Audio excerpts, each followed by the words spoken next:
আসসালামু আলাইকুম প্রিয় দর্শক, আপনারা দেখছেন শখের ছাদ কৃষি।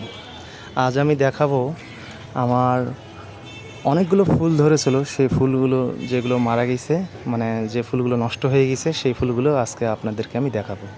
তো দেখতে পাচ্ছেন আমার হাতে এই ফুলগুলো, এই ফুলগুলো নষ্ট হয়ে গেছে দর্শক। মানে অনেকগুলো ফুল ফুটছিল আমার, এবার অনেক ফুল আসছিলো গাছে, তো সব ফুল তো আর টেকে না। তো যে ফুলগুলো নষ্ট হয়ে যায় তো সেগুলো দিয়ে এরকম কালার হয়ে যায়।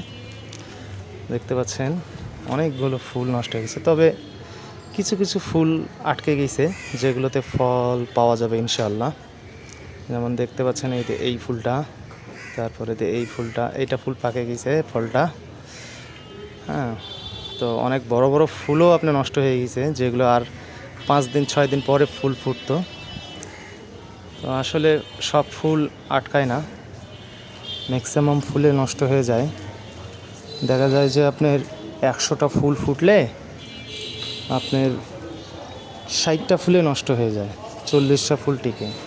তো এরকম আমার প্রায় 60টা বা 50টা মতন ফুল ফুটছিল।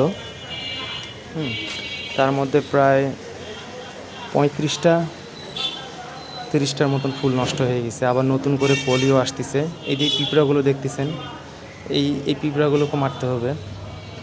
তা আমি স্প্রে করব 2-1 দিন পর। আর এই যে দেখেন দর্শক, অনেকগুলো ফুল আমি সব আপনাদেরকে দেখাচ্ছি। এই ফুলগুলো নষ্ট হয়ে গেছে, তো প্রায় 30টার মতো।